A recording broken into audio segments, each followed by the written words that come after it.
거거든요.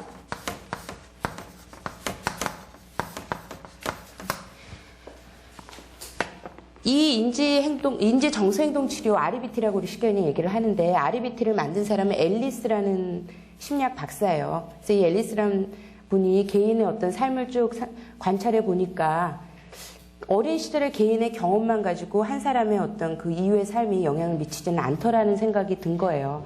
이분이 어떻게 살아오신 분이냐면, 앨리스라는 분은 어릴 때 아버지가 굉장히 무능력한 사람이었다가 일찍 이혼을 해요. 그리고 아버지는 한 번 이제 이혼하고 집을 나간 이후로는 한 번도 경제적으로 이 앨리스 집안에 도움을 준 적이 없거든요. 근데 이 앨리스가 한 6살부터 8살까지 몸이 굉장히 안 좋아서 병원에 한 2년간 8번이나 입원을 했대요. 한 번은 한 8개월간 병원에 있을 수밖에 없고, 결핵에 뭐 여러 가지가 계속 겹쳐 있었다 그래요. 근데 아버지가 한 번도 오지 않았대요. 그리고 엄마도 근데 경제적인 책임은 엄마가 졌지만 일을 열심히 하거나 아이들을 돌보거나 그런 분은 아니었다 그래요. 오히려 저녁에 뭐 이제 다른 남자랑 사귄다거나 아이들을 거의 방치한 상태의 집의 장남이었거든요. 그렇게 얘기를 하면 이 앨리스라는 사람은 프로이드식으로 얘기하면 건강할 구조가 참 못 되죠. 근데 이 앨리스라는 사람이 나중에 컸을 때 굉장히 합리적이고 그리고 아주 자신감이 있는, 자존감이 높은 사람으로 성장을 하거든요. 그렇게 아팠고 집안에서 한 번도 돌봐주지 않고 병원에 있는 이 8개월 동안 이 사람은 엄마 아빠가 단 한 번도 오지 않은 적도 있었대요. 그랬는데도 굉장히 머리가 좋았고, 그래서 고등학교 때까지 특별히 집에서 공부를 지원해 준 적도 없지만 항상 공부를 잘했고 굉장히 많은 책을 읽었대요. 그러니까 몸이 약하니까 더 집에서 책을 읽으면서 이 사람이 엄청나게 많은 책을 읽으면서 길러냈던 부분이 합리적인 사고 부분이었던 것 같아요. 그래서 본인의 어떤 과거 경험들이 굉장히 불행했다 하더라도 합리적인 사고를 해내는 자신이 굉장히 건강하게 자랄 수 있는, 그래서 이 사람이 나중에 처음에는 무슨 법과대학을 가려고 그러다가 사회복지학으로 박사를 하고 석사 박사를 임상심리학으로 해서 그 다음에 이제 본인 나름대로의 인지상담 기법이라는 걸 창시하는 분이거든요. 그래서 앨리스는 아직도 살아계세요. 한 90쯤 되신 것 같아요. 뉴욕에서 지금 이 REBT 연구소를 가지고 있는데, 그래서 앨리스라는 심리학자가 비교적 프로이드보다 많이 늦죠. 그분들의 어떤 그 라저리안이라든가 프로이드의 어떤 심리학이 다 자리를 잡고 난 이후에 앨리스가 REBT를 만들어냈는데, 지금 미국에서 미국 심리학에 가장 영향을 미치는 사람을 설문조사를 해봤대요. 심리학 전공학생들한테. 그랬는데 이분이 3번째, 3위에 속하는, 그래서 굉장히 지금 미국에서는 아주 새로운 기법이지만 굉장히 중요도도 많이 인정이 되고 있고, 이 합리적 사고가 사람의 어떤 틀을 만든다라는 그런 생각을 하게 된 거죠. 근데 이 앨리스는 이렇게 건강하게 잘 자라서 많이 이 사람이 수줍고 그렇기도 했지만, 이 사람은 본인이 굉장히 수줍었대요. 그러니까 공부를 굉장히 잘하긴 했지만 아주 수줍고 그 다음에 항상 조용히 책을 읽고 이랬지만 이 사람은 참 건강하게 자랐는데 이 여동생은 그렇지 못했다 그래요. 그래서 이런 것만 봐도 똑같은 과거 경험이라도 본인의 생각을 긍정적으로 할 수 있고, 그 다음에 그 불행에 대해서 그냥 빠지는 게 아니라 불행을 극복할 수 있는 좋은 생각을 하는 것, 그것이 한 개인을 굉장히 다르게 만들 수 있다는 거죠. 그래서 여동생은 항상 불평이 많았지만, 그래서 그 여동생에 대해서 그렇게 생각을 잘못해서 그랬을 것이다, 내 동생은. 이렇게 기술하거든요. 같은 경험을, 과거 경험을 공유했다 해도 그렇게 다를 수 있다는 거죠. 그래서 이 사람이 얘기하는 게 어떻게 하면 합리적인 사고를 할 수 있게 하느냐에 초점을 맞추고 있어요. 그래서 제가 오늘 유인물을 준비를 해서, 실은 여기 그 상담 담당 선생님한테 이거를 유인물을 좀 돌려달라고 얘기를 해드렸는데 자료가 없어서 제가 이걸 있다고 생각하고 조금씩 읽어가면서 하려고 했는데 말로 설명을 드릴게요.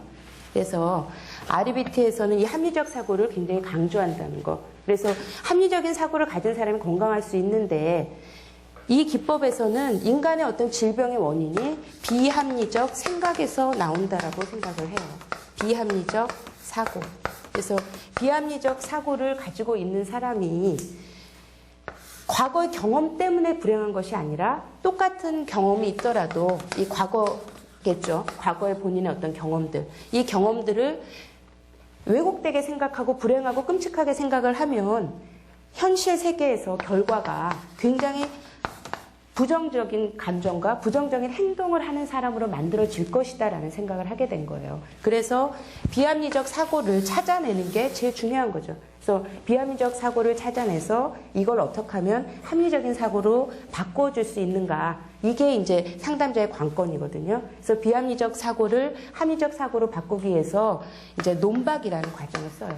그러니까 어떻게 보면 이 상담은 다른 상담에 비해서 굉장히 그 상담자가 활발하고 그 다음에 교육적이고 막 같이 얘기를 하니까 어떻게 보면 좀 지시적인 상담이다라고 얘기를 하죠. 그래서 이 어떤 상담자들은 상담을 하다가 옳은 얘기를 하는지 몰라도 이 RBT를 해갖고는 주눅 들어서 내담자가 안 그래도 슬픈 경험이 많은 사람들을 이렇게 논박을 하고 막 야단을 치면 되겠느냐라고 얘기를 하는데 실제로는 야단 치는 과정은 아니고요. 이 논박이 굉장히 핵심적인 과정이긴 한데 여기서 이제 상담자의 어떤 자질이 참 많이 필요한 부분이기도 하고요. 그래서 굉장히 진지하고 그러면서 이 사람을 많이 이해하면서도 이 사고를 계속 갖고 있을 수는 없다. 이 사고가 당신을 잡고 있다라는 얘기들을 분명하게 상담 과정에서 가르쳐야 되기 때문에 굉장히 교육적인 측면을 많이 가지고 있죠. 그래서 RBT는 전체적으로는 이런 흐름을 통해 가는데요.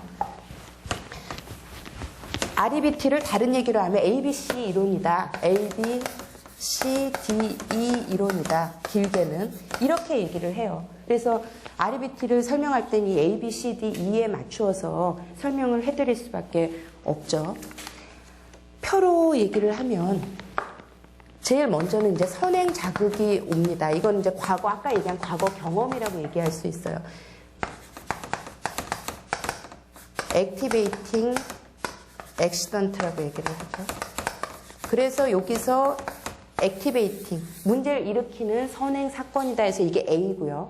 그래서 어떤 선행 사건이 있을 때 그것 때문에 사람들은 불안이라는 결과를 낳게 되죠. consequence, 결과를 갖게 되는데 여기에 우리가 잘 모르는, 실제로 우리 눈엔 보이지 않지만 이 내면 안에 있는 것은 신념 부분인데요. 좋은 신념이 아니라 비합리적 신념을 가지고 있는 사람들이 나쁜 결과를 맞게 된다 해서 비합리적 신념이 A, B, C 할 때 이 C는 consequence고 신념이 이제 belief잖아요. 그래서 belief인데 irrational belief다 해서 영어까지 외우실 필요는 없지만 irrational belief, 비합리적인 신념을 갖고 있는 사람들은 부정적인 감정과 결과를 가질 수밖에 없다. 그래서 A, B, C죠. 그래서 우리가 어떻게 해야 되냐면 비합리적 신념을 상담자는 논박을 통해서 합리적인 사고로 바꿔줘야 되잖아요. 이거를 디스퓨트해서 D가 되는 거고. 그래서 RBT에서는 A, B, C, D, E 이론이 아주 기본 개념이에요. 그래서 기억을 좀 하셔야 될 것 같아요. 그래서 상담자가 실제 상담 과정에서는 선행 사건이 이 사람한테 어떤 식의 결과, 지금 문제가 되는 결과를 낳느냐, 지금 이 사람의 문제 행동이 뭘까, 문제가 되는 주요 정서는 뭘까를 찾아주고 왜 그런 생각을 했을까, 이런 얘기를 해주죠. 그리고 이것만 찾아버리면 안 됩니다. 중요한 건 이거거든요. 이 사람이 그 사건에 대해서 어떻게 인지를 하길래, 이 사고 과정이 어떻게 되길래 그렇게 부정적으로 생각을 할까. 그래서 비합리적 신념을 찾아내서 논박을 해서 그 다음에 이 컨시퀀스가 좋은, 아까는 부정적인 정서나 행동을 갖는다고 했잖아요. 이게 긍정적인 정서 쪽으로 갈 수 있게 하는 게 이 상담의 효과잖아요. 그래서 이펙트, A, B, C, D, E 이론이라고 얘기를 하게 되는 거죠. 그래서 이런 식으로 상담자가 이제 내담자의 문제를 찾아내려고 하는 겁니다. 예를 들어서요, 제가 이제 상담실에서 지금 있는 제가 건국대 상담실인데 대학생 상담을 많이 하게 되죠. 근데 어떤 여학생이 고3 때 성폭행을 당했어요. 폭행을 당해가지고 왔는데 이 학생이 지금 현재 대학교 4학년인데 남자를 사귀질 못해요. 그러니까 일상적인 학교 생활은 어지간히 해요. 이 학생은 참 기본적으로 해도 좀 건강한 사람이었던 것 같아요. 고3 때 그런 상황을 당했지만 학교는 어쨌든 공부해서 대학을 들어왔어요. 그래갖고 학교를 다니는데 남자랑 둘이만 있으면 불편한 거예요. 둘이만 있으면은 이 사건들이 자꾸 떠오르는 거죠. 그래서 이 사람은 남자랑 딱 아주 친하게 잘 지내는데 보통 때는 둘이만 있으면은 불편해서, 그러니까 데이트로 가기엔 거의 불가능하죠. 둘이만 있는 상황도 어려운데. 그래서 결과적으로 이 성추행이라는 사건, 그 성폭행이었죠. 그 학생의 경우. 강간당한 그 사건 이후로 남자랑 둘이 있는 것, 개인적인 관계를 갖는 것에 대해서 굉장히 어려움을 경험하게 되는 결과를 낳고 있거든요. 근데 이 사람은 그 강간의 이 문제가 이거잖아요. 그냥 이 사건에 대해서 참 있을 수 없는 어떤 그 폭행의 사례고 약자인 여자가 당했고 이거는 참 불행한 사건이고 내가 밤에 다녔기 때문에 그때 이제 고3이고 새벽 1시에 집에 오다가 그렇게 됐거든요. 그러니까 상황이 그렇게 나빴기 때문에 일어날 수 있는 어쩔 수 없는 것이고 내 탓은 아니다. 그리고 강간당했다고 해서 여성으로서 내가 뭐 더럽혀졌거나 가치가 떨어지는 것은 아니다. 라는 생각을 할 수 있었으면 좋았겠죠. 근데 이 학생의 생각은 본인이 이제 강간을 당한 것은 굉장히 더럽혀진 것이고 이거는 남들한테 절대 얘기할 수도 없고 나는 이미 여자로서는 틀려버린 거다. 나는 뭐 직업으로는 성공해야 되지만 여자로서 나는 남자랑 연애를 한다거나 이런 거는 내가 자기를 수용할 수가 없는 거죠. 그래서 이 생각이 강간을 당했기 때문에 나는 여자로서는 인간으로서 굉장히 가치 없는 사람이 된 것이고 이런 생각들을 이 안에서 굉장히 많이 하고 있어요. 근데 처음에는 이제 물론 이 얘기가 이렇게 성폭행 얘기가 갑자기 나오겠어요. 그죠? 이 친구랑 이제 여러 제가 처음 시작할 때는 진로 상담 얘기도 하고 대학원을 갈 건지 뭐 취업을 할 건지 이런 얘기도 하고 그다음에 대인관계는 어떤지도 같이 몇 회 얘기해 보다 보니까 남자랑 데이트를 한 적이 한 번도 없어요. 그래서 이제 이런저런 얘기를 하면서 이 친구가 얘기를 하게 된 거죠. 그래서 모든 상담은 이런 뭐 RBT든 어떤 상담이든 기본적인 분위기가 잘 되고 학생들이 얘기할 수 있는, 그러니까 내담자가 잘 얘기할 수 있는 분위기를 만드는 게 되게 중요한데 이 친구의 생각을 찾아보니까 이 안에 그런 게 있는 거죠. 그래서 강간 당했다는 사건 자체도 끔찍한 사건인데 이 후유증이 이렇게 무섭더라고요. 그 사건 자체에 대해서 느끼는 생각들, 나는 이미 굉장히 더럽혀진 존재다라는 생각을 너무 많이 하고 있는 거죠. 이럴 때 상담자가 계속 뭐 지지만 해주고 얘가 언젠가는 자발적으로 뭐 연애를 할 것이고 결혼할 수 있을 것이다라고 얘기하기 참 어렵죠. 이래서 다분히 이제 지시적이고 교육적인 측면으로도 많이 들어가요. 논박 들어갈 때. 그 상황이 어쩔 수 없이 밤 1시에 도서관에서 집에 오는 사건이었고 칼에 이끌려서 이 친구가 또 그런 생각을 해요. 칼로 얘를 이제 뒤에서 계속 이렇게 위협을 하면서 어느 공원까지 끌고 가서 얘가 강간을 당한 건데 계속 그 30분 정도의 과정 동안 자기가 도망가지 않은 것에 대해서 나는 정말로 내가 순결한 아이였다면 그때 도망가고 소리를 질렀어야 된다. 근데 나는 소리 질렀지 않았기 때문에 정숙한 사람이 아니다. 이런 생각을 하는 거예요. 그래서 내 탓이다 이렇게 된 거는 내가 정숙하지 않았기 때문에 일을 만들었고 어쩌면 나는 도망갈 길을 놓치지 않았으니까 내가 이 상황을 어쩌면 즐긴 것까지 아닐까라는 생각도 하는 거예요. 본인에 대해서 굉장히 비하적인 생각을 하고 있죠. 그래서 그 상황에서 그러면 어떤 사람이 18살 먹은 애가 칼로 들이밀고 있는 남자한테 소리를 지를 수 있을 것인가.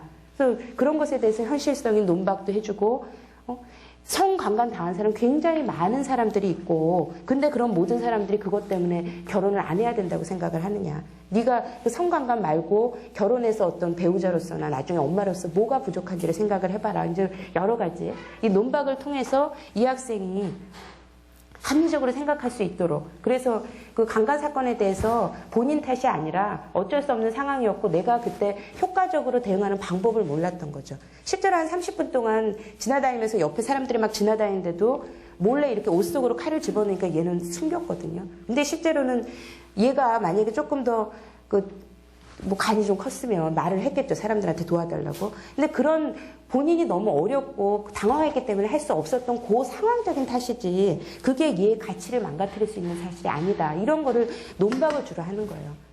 그래서 이때 이 논박을 물론 잘해야 되겠죠. 얘를 굉장히 인간적으로 강간 자체가 얘의 가치를 떨어뜨리는 일이 아니고 인간이 얼마나 소중한 것이고 이런 것들에 대해서 교육적인 측면과 얘가 납득할 수 있을 때까지 얘의 사고가 바뀔 때까지 그래서 이게 한두 번으로 되는 것 같지는 않아요. 논박 과정이 한 번으로 딱 그 얘기를 해줬으니까 얘가 후련하게 그게 벗어나는 게 아니라 그렇게 마음을 먹어도 자꾸만 그래도 이거는 불편해. 이제 남자친구를 사귀려고 하면 얘랑 나중에 이제 성관계까지 가야 될 텐데 결혼을 하면 내가 처녀가 아닌 게 들키면 어떡하나. 막 이런 생각까지도 이 안에 온갖 비합리적 생각들이 막 겹쳐 있죠. 그거 하나하나를 다 찾아내서 도대체 사귀려고 하면 남자 사귀려고 하면 걱정되는 게 뭐가 있는지를 다 찾아내는 겁니다. 그래서 하나하나 찾아서 어떻게 그 생각 하나하나에 대해서 얘기를 나누는 거죠. 그래서 얘기를 나눠서 얘가 걱정하고 있는 이 왜곡된 사고들이 실제로 참 비현실적이고 얘 인생에 별로 도움을 주는 생각들이 아니라는 거를 하나하나 논박하는 과정들을 거치거든요. 그래서 이 과정을 거치면서 그 다음에 이제 실제로 REBT에서 B라는 게 행동적인 측면이죠. REB 할 때 B가 behavior, 행동이거든요. 그래서 이 학생한테 논박만 해줬다고 갑자기 이 친구가 남자를 잘 사귈 수 있는 사람이 못 되죠. 왜냐하면 고등학교 때까지 얘는 공부만 했기 때문에 한 번도 남자친구를 사귀어본 적이 없고 그 사건 이후엔 남자 옆에 가지도 않았으니까 한 번도 남자를 사귀어본 적이 없다고요. 그렇기 때문에 얘는 이성과 사귀는 연습이 필요하거든요. 그래서 이제 이런 논박 과정을 거치면서 일단 애인으로 사귀지 않더라도 과 친구랑 둘이 영화 보러 가기, 둘이 밥 먹기 이런 연습들을 매주 과제를 내요. 행동주의에서 제일 많이 하는 게 어떤 그 행동을 바꾸기 위해서 실제로 이제 그 조건화된 행동들, 얘가 좋은 학습을 할 수 있도록 체계적으로 그 어떤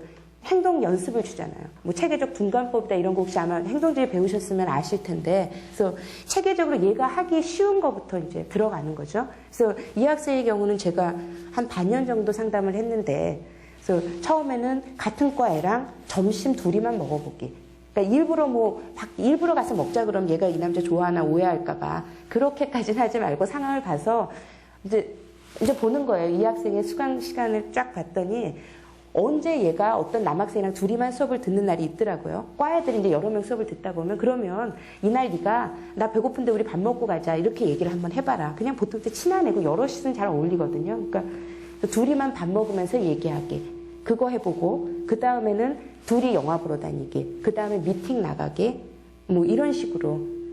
그렇게 해서 얘는 이제 진로 상담하고 병에서 이런 남자 사귀는 연습을 많이 했어요. 뭐 그 사이에 얘가 너무나 좋아하는 남자가 생기진 않았기 때문에 연애로 들어가서 뭐 잘 결혼까지 갔다 이것까지는 보지 못했지만 이 학생이 적어도 이런 사고에 대해서 계속 내가 강간당한 것에 대해서 수용하는 연습을 논박 과정에서 하고 그다음에 남자 사귀는 연습. 이거를 많이 하면서 이제 같이 있으면서 불편하지도 않고 내가 좋아하는 사람이 나오거나 누군가 자기를 좋아한다고 하면은 본격적으로 사귀어볼 수 있는 그 과정을 도와주는 역할을 하는 거죠. 이런 식의 REBT적인 상담이에요. 그래서요. 이제 기본적인 REBT 이론에 대한 설명은 드렸고요. 예. 그래서 REBT는 굉장히 교육적인 측면이 강조가 된다라고 얘기를 할 수 있고요. 그래서 REBT에서 모든 상담에서 인간관이 굉장히 중요한데 인간관을 살펴보면은 이 앨리스가 말하기로 인간은 합리적이고 굉장히 논리적이 될 수 있는 가능성도 있지만 또 비합리적이고 비논리적으로 자기 사고를 왜곡시킬 수 있는 그런 그 가능성도 동시에 갖고 태어난다는 거예요. 그러니까 아주 선악적인 존재도 아니고 인간들은 곧 태어나면서부터 그 아동기에 좋은 생각을 하고 긍정적으로 자라는 게 물론 중요하겠죠. 아까 앨리스가 좋은 책을 많이 읽었듯이. 그래서 두 가지로 다 가능하다는 거예요. 이 인간의 선천적 가능성이 본인을 굉장히 파괴할 수 있는 파괴적인 속성도 있으면서 자기를 개발할 수 있는 개발 능력을 동시에 가지고 있다라고 인간관에서 보고 있거든요. 그래서 사람들은 이 두 가지를 다 가지고 있는데 비교적 좋은 사고를 할 수 있게 잘 자란 사람들은 긍정적인 어떤 사고들을 많이 갖고 있겠죠. 그래서 밝고 긍정적이고 실패를 했을 때 그거에 크게 좌절하지 않고 이런 식으로 갈 수 있는 사람이 있는데 보통 질병을 일으키는 사람들을 보면 자기 파괴적인 가능성이 있는 이 부분이 많이 그 실제 행동에서 드러나 버린 거죠. 그래서 파괴적인 성향을 많이 가지고 있는 사람들한테 이 자기 개발 능력을 끄집어내는 역할을 해야 된다라고 보는 거죠. 그래서 이 자기를 계속 파괴하고 있는 이 사람한테 논박을 통해서 자신을 좀 더 긍정적으로 성장시킬 수 있는 방향으로 세상을 볼 수 있게 만드는 눈을 만들어 준다고 얘기할 수 있겠죠. 그래서 이런 자기 개발적인 측면을 상담자가 많이 도와줘야 된다라는 얘기를 하는 거고요. 예. 그 얘기가 인간관을 크게 얘기하면 지금 이거를 읽어드리기도 너무 길고 제가 그냥 합쳐갖고 얘기하면 그런 것들이 REBT에서 얘기할 수 있는 인간관일 거예요. 그리고 또 하나 크게 다뤄야 될 게 REBT가 굉장히 오해를 받고 있는 요소 중에 하나가 이 논박 때문이거든요. 논박을 당하다 보니까 이 논박을 한다는 것이 상담 중에서 지금 현재 가장 그 상담자한테 중요하게 얘기되는 게 이제 인간주의 상담이 가르치고 있는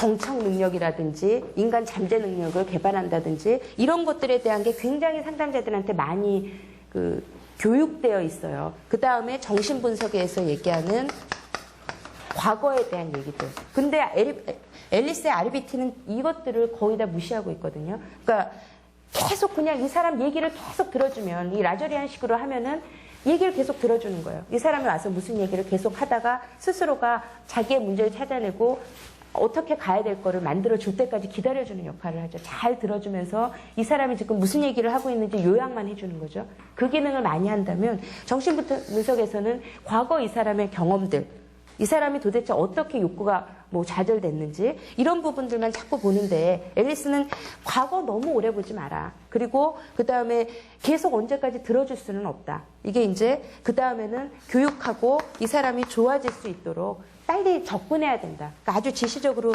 들어가고, 이 과정이 논박이지 않아요? 그러다 보니까 논박을 하는 이 사람들이 굉장히 내담자들을, 아까도 좀 말씀을 드렸지만, 주눅들게 하고 내담자들을 꼼짝 못하게 한다라고, 그리고 어떤 사람을 너무 이렇게 막 싸잡아서 비난하는 식으로 생각들을 해요. 그래서 이 RBT는 아무나한테 하면 안 돼. 적어도 대학생 정도, 그리고 본인이 어떤 이런 얘기를 들을 때 감당이 되는 사람, 그 다음에 이 무슨 말을 하고 있는지 상담자의 말귀를 잘 알아듣는 사람한테 주로 해야 돼라고 얘기를 하는데, 그러면서 이제 이 사람들이 너무 비난식으로 들어간다라고 얘기하는데 실제로 그렇지는 않습니다. 이 RBT에서도 논박을 하는데 인간 존엄성에 대한 얘기들은 굉장히 강조를 하고 있어요. 어쩌면 이 라저리안하고 거의 비슷하게 얘기를 하죠. 인간이 아무리 행동을 잘못하고 있다 해도 그거는 비합리적인 그 사람의 왜곡된 생각 때문에 생기는 거지, 인간은 그 가치 자체로서 굉장히 이거는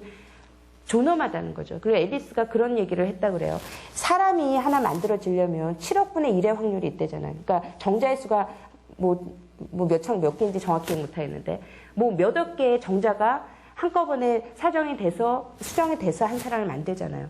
그 많은 정자 중에서 이 사람을 만들어내기 위해서 확률로 몇억 분의 1의 확률을 가지고 한 인간이 만들어지는데, 이 소중한 한 인간이 어떻게 소중하지 않을 수 있느냐. 한 사람에게는 그 사람의 가치는 인간이기 때문에 그거 하나만으로도 인간은 너무나 소중하고 존엄한 존재라는 거죠. 그리고 인간의 전체 그 가치와 인간의 행동은 굉장히 다르다는 얘기를 분명히 시작을 해요. 그래서 이 부분을 요즘에 많이 이제 앨리스 박사 자신이 부각을 시킨다고 그러는데요. 그래서 행동이 잘못된 거고, 그 사람의 어떤 그 행동을 만드는 비합리적인 사고가 잘못된 것이지, 인간의 가치 그대로는 있는 거죠.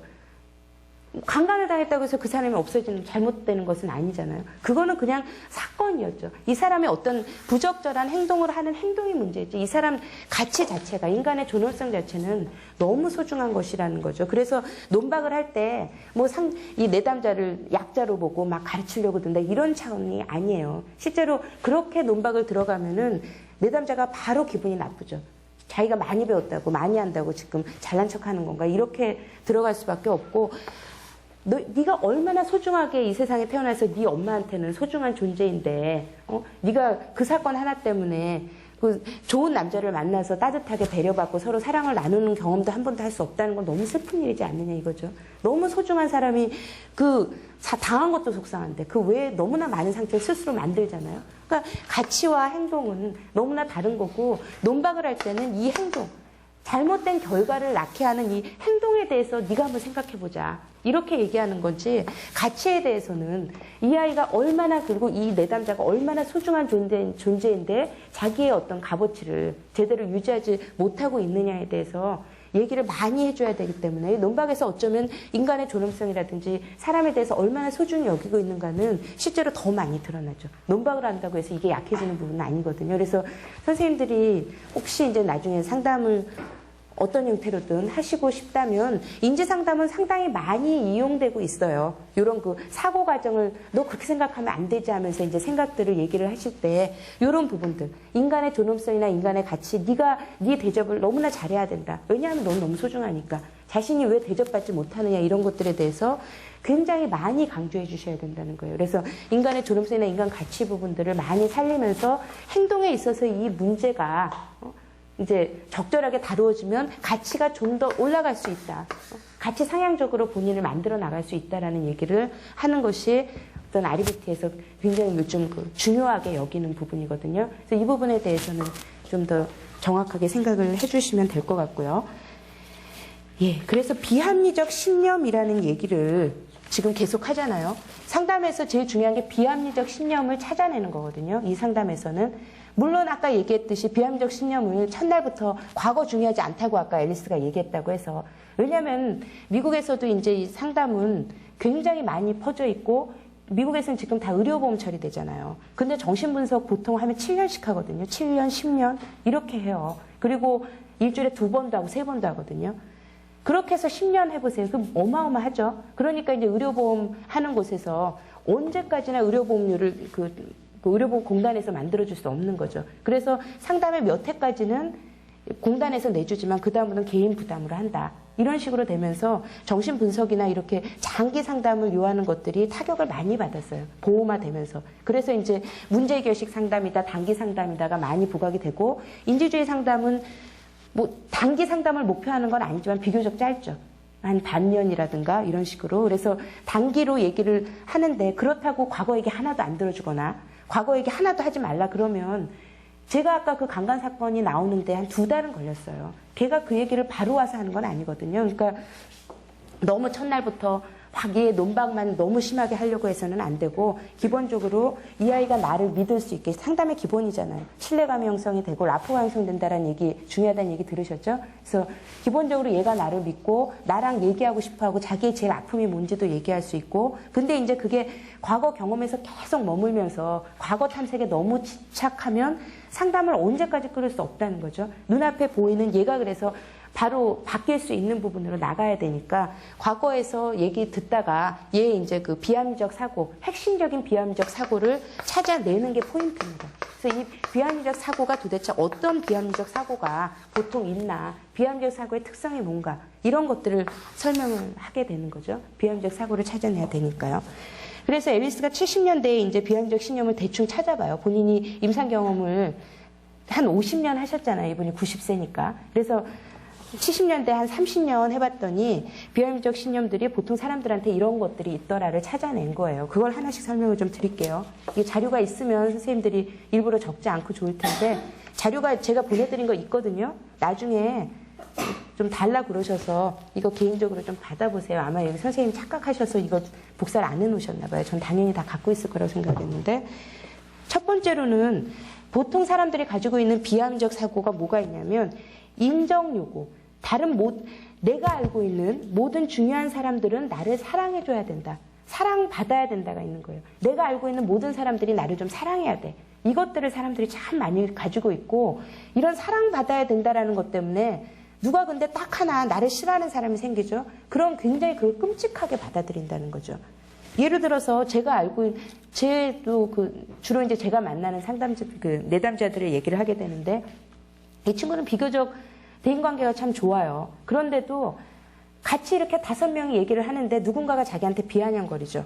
그러면 이 아이는 그 비아냥거리는 순간 굉장히 힘들어요. 걔 하나밖에 안 보인대요. 4명은 자기 얘기를 재밌게 듣고 있고 1명이 약간 비꼬았는데 얘한테는 그 1명이 전부인 거예요. 모든 사람이 자기를 사랑해줘야 되거든요. 그리고 다 내 말이 옳다라고 얘기해줘야 되는데 1명이 나를 딱 건드린단 말이에요. 그러면은 그때부터 걔한테 집중이 돼서 얘기가 제대로 안 나오고 확 신경이 쓰이면서 내가 뭘 잘못했나? 제가 왜 내 얘기에 비꼴까? 이러면서 걱정으로 빠져들죠. 물론 이 아이 이제 과거를 보면은 엄마가 굉장히 이렇게 잔소리가 많고 들들 볶는 좀 그런 엄마 밑에서 좀 주눅들어서 큰 아이이기 때문에 누가 이렇게 좀 얘한테 나쁘게 얘기하면 바로 약간 주눅드는 경향이 있는데 얘의 생각은 이런 거예요. 내가 같이 있는 사람들, 내가 친구라고 여기는 그 중요한 사람들한테 나는 좀 인정을 받아야만 된다는 거예요. 그래서 자기 말을 잘 듣고 있는 4명이 중요한 게 아니라 내 말에 좀 삐딱하게 나오는 1명이 너무 중요한 거죠. 근데 실제로 우리는 현실적인 생각을 해봐야 되잖아요. 굉장히 많은 사람들이 다양한 경험을 가지고 성장하잖아요. 이 친구가 과거에 주눅들게 컸던 거와 마찬가지로 어떤 친구는 굉장히 경쟁적이면서 누군가 말을 재밌게 하면 그거 계속 듣기가 싫은 사람도 있을 거라고요. 그러니까 어떤 애가 비아냥거리는 게 얘 탓이 아니라 그 아이의 성장 배경상 말투가 그럴 수도 있고 여러 가지 변수가 있잖아요. 근데 얘가 한 명이라도 내 얘기를 안 들어주면 못 견디겠다. 만약에 이렇게 생각한다면 얘는 대인관계에서 굉장히 불편해요. 매번. 어디 가든 그렇게 현실적으로는 나를 좀 못마땅해 할 사람들이 좀 있는데 이거에 대해서 받아들이지 못한다면 얘가 대인관계 하기가 굉장히 어렵죠. 만약에 저도 이제 지금 강의를 하고 있지만 강의를 한다거나 여러 사람의 얘기를 이렇게 들어야 되는 입장에서 만약 이 신념을 가지고 있다면 굉장히 어려울 거예요. 실제로 제가 이제 강의를 나가면 강의 막 잘 들었습니다 이런 얘기 또 듣잖아요. 나올 때. 그러면 아 참 잘했나 보다 이러는데 평가서를 한번 받아봐요. 왜냐하면 제가 이제 강의에서 빠진 부분이 뭘까를 알기 위해서. 그래서 평가서를 꼭 받았어요. 요즘에는 안 갖고 다니기도 하는데 한동안은 제가 이제 평가서를 좀 들고 다녔거든요. 전체적인 반응이 참 좋았는데 몇 명은 너무 무의미했다. 뭐 자질구레했다. 이런 소리가 나오면 상처받아요, 실제로. 어쩌면 분위기가 괜찮았는데 저런 분이 계실까. 근데 그거를 가지고 이제 제가 저보다 뭐 훨씬 저명한 그런 분들한테 가서 얘기를 하죠. 웃긴다고 그러세요. 네가 이제서 뭐 몇 년이나 했다고. 내가 30년 해도 나 매번 그런 소리 꼭 듣는다. 이런 얘기를 하시거든요. 어차피 강의에서 100% 모든 사람이 너무나 좋아한다는 건 헛된 신념이라는 거죠. 그건 비현실적인 얘기인데 그거에 대해서 너무 속상해요. 그럴 필요는 없다. 다만 그 사람의 얘기들에서 좀 더 좋은 강의를 하기 위해서 이런 자료를 준비해야지. 이걸 생각해야지. 그거 속상해했다가는 강의할 수 없다라는 얘기를 하시더라고요. 근데 그 말이 맞죠, 진짜. 모든 사람들, 내가 알고 있는 모든 사람들은 나한테 존중해야 돼. 나를 사랑해야 돼. 나를 이해해야 돼. 이거는 좀 문제가 있는 신념인데 실제로 많은 사람들이 별로 이렇게 건강하지 않은 사람들의 얘기를 찾아보면 이런 비합리적 신념이 있다는 거죠. 이게 이제 첫 번째 인정 요구에 대한 비합리적 신념이고요. 대표적으로 이분이 얘기하는 게 11가지예요. 여러분들이 지금 들으면서 나한테는 어떤 게 있나 한번 찾아보세요. 주로 내가 어떤 것 때문에 힘들어하는가. 그래서 인정 요구가 있고요. 두 번째가 굉장히 의존적이라는 거예요. 사람은 다른 사람에게 항상 의지해야만 하고 의지할 만한 강한 누군가가 있어야만 해.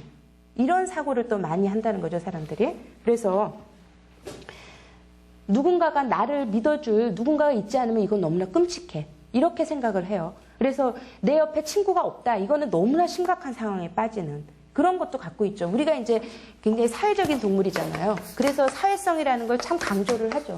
인간이 잘 크는데 사회성이 개발이 되고 네 주변에 적어도 몇 명의 네 얘기를 들어줄 친구가 있어야 돼. 이런 얘기를 하잖아요. 저도 상담할 때 안 할 수는 없어요. 왜냐하면 이 사람이 쉽게 사람들하고 잘 어울리면서 어떤 우울한 정서에서 빨리 벗어날 수 있는데 친구들이 중요하니까. 그래서 친구를 좀 사귀어보는 게 좋겠다라는 얘기를 하는데 그렇다고 해서 친구가 없으면 나를 믿어줄 사람이 아무도 없다라는 거를 너무나 끔찍하게 생각하면 그것도 피곤하다는 거죠. 그래서 이 앨리스라는 사람은 굉장히 뭐라 그럴까요? 아주 스마트하다고 얘기하는데 똑똑하고 그 다음에 이 중요한 철학들을 얘기하지만 이분은 친구 관계가 그렇게 원만하지는 않았대요. 워낙에 이분이 아주 소심하고 그 다음에 여자 앞에 가서는 아주 공포 반응이 있었대요. 그래서 이 사람이 아리비티를 만드는데 굉장히 중요한 역할을 한 게 본인의 수치심이에요. 남들 앞에 쓰면 특히 여자 옆에만 가면 너무나 불편해서 이 수치심을 극복하려고 수치심 공격이라는 기법을 만들어내거든요. 어떻게 하냐면 이분이 20살 때 막 상담에 대해서 관심을 갖기 시작할 때 20대 초반이었는데 뉴욕에 있는 공원에 가갖고 한 달 동안 100명한테 프로포즈를 했대요. 그러니까 그렇다고 결혼합시다까지는 아니고 저랑 한번 만나주시겠어요? 데이트를 한번 해주시겠어요? 이거를 일부러 했대요. 그래서 100번을 했는데 한 명이 예스 했대요. 99명 그냥 지나갔죠. 중요한 건 그래서 사람이 나를 좋아하는 게 문제가 아니라 실제로 내가 여자 옆에 가서 얘기하는 거가 중요한 거예요. 가서 얘기해보니까 첫 번째 거절당할 땐 너무 슬프고 그것 봐. 나는 별로 인기 있지 않은 사람인데 가서 얘기해봤더니 금방 거절당하잖아. 이렇게 되는데 100번쯤 되면 아주 쉽게 가서 말할 수 있다는 거죠. 그래서 이렇게 다가가게 하는. 그래갖고 한 100번쯤 했더니 한 명이 예스를 했고 근데 실제로는 약속 장소에 나타나지 않았다고 그래요. 왜냐하면 알지도 못한 남자가 와서 그렇게 얘기하니까. 근데 이 사람은 이 방법을 통해서 그 수치심이라는 게 굉장히 비합리적 사고라는 걸 알았다는 거죠. 여자 옆에 가면 내가 너무나 이상한 존재로 비치고 막 이럴 거라고 느꼈지만 이 사람이 100명한테 거절당했어도 그게 이 사람을 미치광이 취급을 하거나 아주 뭐 막 매를 맞거나 이렇지는 않았다는 거예요. 실제 가서 얘기해 보니까 사람들이 오히려 여자들이 더 이렇게 깜짝 놀라서 도망가는 여자도 있고 재밌어하는 사람도 있고 반응이 다양할 수 있고 실제로 해보니까 이게 별거 아니더라. 이걸 생각할 수 있었다는 거죠. 그래서 아까 얘기한 대로 누군가가 무슨 반드시 있어야만 된다. 내가 옆에 누군가가 있어야지. 그리고 나는 그 사람이 나를 지켜줘야만 한다. 뭐 이런 건 아니거든요. 그래서 앨리스는 그런 그 수치식 공격을 해서 이제 극복이 좀 되고 결혼도 했어요. 앨리스가 그래서 결론을 하고 한 번 이혼한 다음에 이제 재혼해서 재혼한 사람하고는 잘 살고 있다 그래요. 지금 30년째 같은 심리학하는 여자랑. 근데 이분이 그렇게 뭐 아무튼 공격을 해서 수치식 공격해서 결혼한 것까지는 좋았지만 이 사람은 지금도 역시 굉장히 사회적인 사람은 아니래요. 어떻게 보면 좀 옆에 다가가기 어려운 사람. 이런 느낌은 아직도 있는데 이 사람은 이거에 대해서 굉장히 크게 불행해하지는 않는다 그래요. 뭐 그러면 모든 사람이 다 옆에 반드시 나를 이해해줄 한 사람이 반드시 있어야 되고 뭐 3명이 반드시 있어야 되는 게 어디냐. 때로는 나를 이해하고 때로는 이해하지 못하는 거지 누군가 한 사람이 나를 전폭적으로 지지해야만 된다. 이게 어쩌면은 뭐 프로이드 식으로 얘기하면은 그거는 말이 안 되죠. 어릴 때 확실하게 나를 지지해줄 사람이 있어야만 될 것 같은데 그거 꼭 아니다. 없어도 내가 그것에 대해서 너무나 끔찍하게 생각하지 않으면 괜찮다 이거죠. 근데 이거가 일상생활을 할 때는 뭐 있으면 좋지 이렇게 받아들일 거예요 여러분들이. 친구가 있으면 좋지 뭘 그래. 근데 제가 이제 상담을 하다가 이 신념이 왜 문제가 된다라는 걸 느꼈냐면 어떤 아이가 굉장히 내성적이에요. 근데 어릴 때부터 엄마는 이제 직장 생활에 바빴고 외할머니가 주로 얘를 키웠어요. 그래서 외할머니가 거의 얘한테 너무나 베스트 프렌드였던 거예요. 제일 좋은 친구였는데 어느 날 외할머니가 얘가 고2 때 돌아가셨어요. 연세가 되셔서. 근데 이 친구가 너무나 못 견뎌요. 왜냐하면 이 외할머니가 너무 중요한 사람인데 외할머니가 죽고 나니까 그 외할머니가 없는 그 빈 공간에 대해서 나는 이제 의지할 사람이 아무도 없기 때문에 내 인생은 이제 너무나 이제부터는 고달픈 인생이다 라는 식의 생각을 굉장히 오래 하고 있더라고요. 유인물이 왔네요. 다행히도. 지금 4쪽 하고 있거든요. 4쪽부터 보시면 될 것 같아요. 4쪽의 둘째 의존성에 대한 얘기를 하고 있습니다. 외할머니가 돌아가셨다는 게 슬프지만 외할머니가 안 계시니까 외할머니만큼 나를 지원해 줄 사람이 없기 때문에 내 인생은 끔찍하다라고 생각해서는 안 된다는 식으로 논박이 들어가야 되겠죠. 아까 제가 말씀드린 사례에서는요. 이게 이제 의존성에 대한 욕구고요. 세 번째가 지나친 타인 염려. 사람은 다른 사람의 문제나 곤란함에 대해서 크게 신경 써야 한다라는 믿음인데요. 이게 이제 잘 교육받은 사람한테 또 이런 게 있죠. 타인에 대해서 내가 좋아하는 사람이라면 그 사람의 얘기를 굉장히 귀 기울여 들어줘야만 된다. 그리고 타인의 문제를 내가 소중하게 여기는 사람이니까 그 사람하고 나랑 같이 막 열심히 고민해줘야 된다라는 생각 때문에 같이 쓸데없이 우울해지는 친구가 있어요. 최근에 그런 친구 하나 있었는데 우울증 수치가 이렇게 높았어요. 저한테 왔을 때. 왜 우울한가 막 봤더니 이거였어요. 이 친구는 지금 현재 굉장히 비교적 만족스러운 생활을 하고 있거든요. 애인도 처음 생겨서 애인하고 너무 사이가 좋고 기분이 좋을 일들이 많아요. 학점도 관리 잘하고 있고 막 이런데도 얘가 우울증의 수치가 이렇게 높았어요. 실제로 우울하대요. 왜 그런 거 같냐 그랬더니 얘가 제일 좋아하는 친구가 최근에 남자한테 배신을 당했어요. 아주 이제 좀 그 남자애가 여러 가지로 잘못을 많이 했더라고요. 뭐 같은 과 후배랑 동시에 사귀고 있다 들통이 나고 뭐 이런 거를 이제 봤어요. 근데 뭐 그런 일 있잖아요. 봤는데 친구인 자기 문제가 아니라 제일 친한 친구가 배신을 당한 거예요. 그리고 얘는 같은 과 친구기 때문에 이 모든 상황을 다 옆에서 다 봤죠. 같이 막 우울해지는 거예요. 그리고 자기가 이 친구랑 자기 남자친구랑 지금 행복한 것에 대해서도 너무나 죄책감을 느껴요.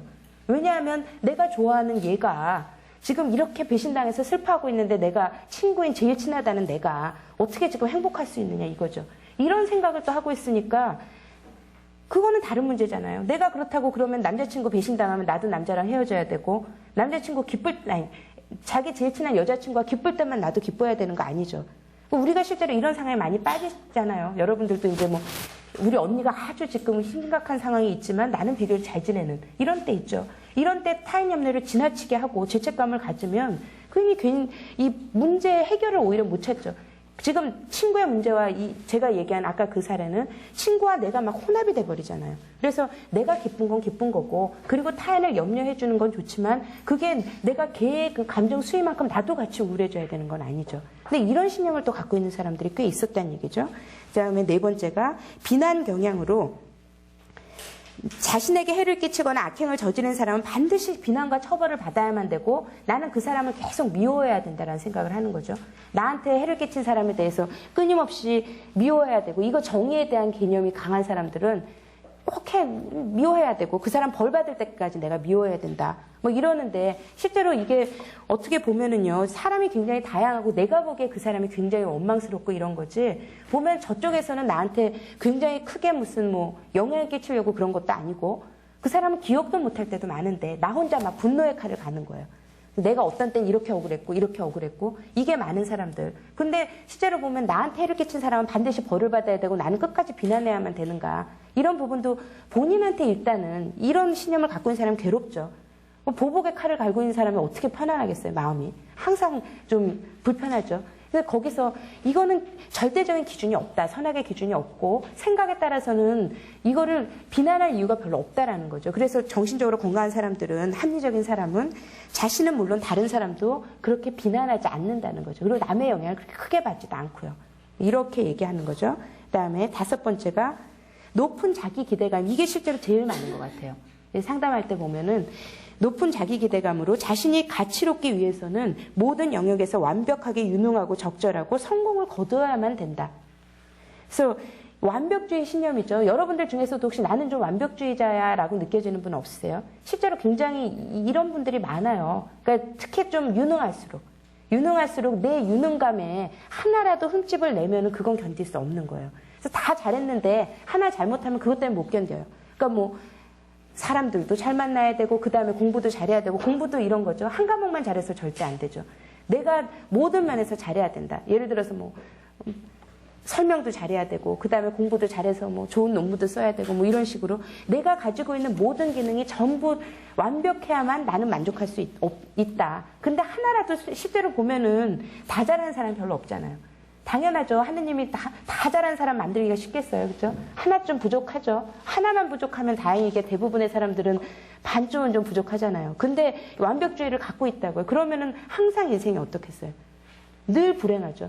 언제라도 내게 이 완벽주의 신념을 깰 수 있는 상황들은 하루에도 수십 번씩 들어오는데 이 사건 때문에 끊임없이 괴롭다는 거죠. 그래서 예를 들어서 굉장히 유능한 사람들이 누구한테 한마디만 지적을 당하잖아요. 직장 상사가 뭐 그걸 그렇게 했어. 한 소리만 들으면 상사는 지나가는 말로 하는 건데, 그리고 그 상사가 좀 말투가 별로 안 좋은 사람인데 그것 때문에 막 일을 갈아요. 이게 이 신념이 또 하나만 있는 게 아니라 여러 개 있잖아요.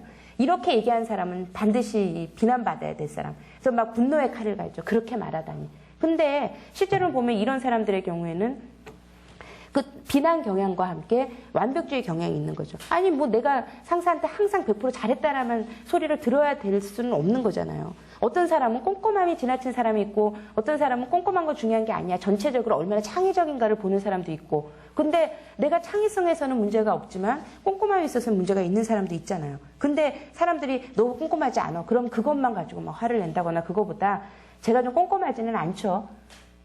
근데 제가 좀 그래요. 얘기하면서 그렇지만 자기의 장점. 제가 근데 이 부분은 굉장히 신경 써서 했는데요. 다음에 이 꼼꼼한 부분들은 조금 고쳐보겠습니다 하고 그냥 넘어가면 되는데, 누가 한마디만 하면 그것 때문에 막 굉장히 속이 상하는 거죠. 그런 얘기들이 이제 완벽주의 신념 때문에 있는데 많아요. 이게 제일 많은 것 같아요. 제가 상담하면서 느끼는 거로는. 그래서 모든 영역에서 완벽하고 유능하고 적절해야 되고, 그리고 성공을 거둬야만 되고, 이런 믿음을 갖고 있는 사람들이 늘 좀 불행하다는 거죠.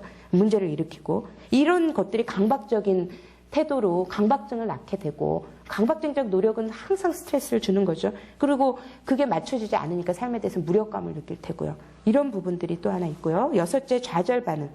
일이 뜻대로 진행되지 않는다면 이는 끔찍스럽고 아무 가치가 없다는 믿음. 하나 일을 계획하면 그거가 끝까지 잘 돼야 되는데 중간에 만약에 뭐 하나만 없다, 그러면은 이 작은 사건 하나에 굉장히 좌절하죠.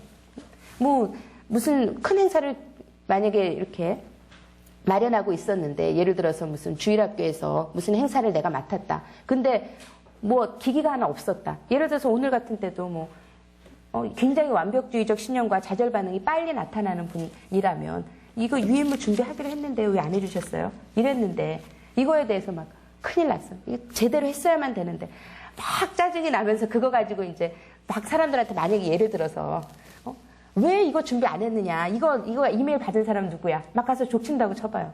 이런 사람 꼭 있죠. 그러면은 피곤하죠. 뭐 좀 일이 진행되다 급하게 되고 여러 가지 하다 보면 그럴 수도 있고 정 안 되면은 뭐 말로도 할 수 있는 거고 그 다음에 나중에 드려도 되는 방법들이 여러 가지 있고 물론 그렇다고 뻔뻔하게 뭐 그럴 수도 있죠. 적당히 하세요. 이렇게 해서는 안 되겠지만 잘했으면 좋지만 안 돼도 다른 방법을 생각을 해야지. 이 순간에 좌절 반응이 빨리 와갖고 무슨 일이 제대로 안 됐다고 해서 그 자리에서 막 이제 그 다음에 머리가 복잡해지는 거예요. 내가 원하던 이 순서가 이렇게 가야 되는데 이렇게 가야 될 게 여기서 딱 깨지면 이쪽으로 이렇게 돌아올 줄을 모르고 여기서 막 헤매면서 우울 막 짜증 막 이런 걸로 이렇게 들어가는 사람들은 좋은 방법이 아니라는 거죠. 그래서 좌절 반응 빨리 오면 안 되죠.